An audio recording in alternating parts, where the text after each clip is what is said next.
Hello， 你好，我係 Ernest Financial Partners 嘅大中華區董事。咁啊，譬如話睇翻今個月嗰個走勢都幾近乎即係之前6月頭嗰個預測啦。整體嚟講，嗰個市場都係十分之波幅嘅。咁啊，就算你話今日咧，即係俾佢抽升到朝頭早300點啦，挑戰呢啲10天線，大約19420度啦。咁其實我自己覺得咧，整體嚟講咧，都係維持翻喺一個即係上落反彈啊，或者嗰個即係唔係容易企穩嗰個階段嘅嚇。咁啊，今日有幾個數據啦嚇，或者一啲嘅公佈啦，譬如好似 IMF 啦，預計今年嗰個全球經濟增長要下調到呢個3.5%啦，而整體嚟講咧，佢哋估計咧嗰個發達經濟體咧嗰個增速只得1.4%嘅啫。咁啊，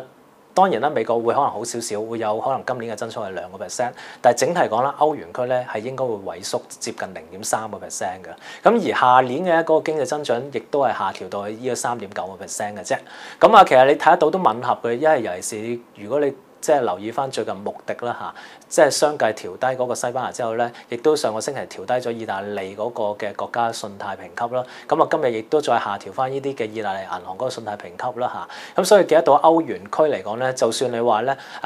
今年唔萎縮，咁啊基本上嚟講咧，出年嗰個嘅增長亦都唔會好得去邊㗎啦。咁啊，但係倒翻轉嚟講咧，國內嗰邊咧，惠譽就公布咧，其實儘管咧可能第二季嗰個經濟咧嗰個嘅明顯係放緩，咁但係咧始終嚟講全年咧內地嗰個經濟咧，應該都會軟着陸，可以補到8嘅。咁如果大家睇翻之前嘅數據咧，其實上半年係7.6的話咧，咁即係明顯咧，佢哋估計咧今年下半年咧嗰個經濟增長有機會係即係高翻個8%。咁有啲咩方法可以令到國內嗰個經濟嗰個嘅增長可以即係達標，可能嚟緊個下半年有8或者樓上少少嘅咧？咁我相信都會係一啲嘅基礎建設，譬如好似一啲嘅公共建設啊，或者交通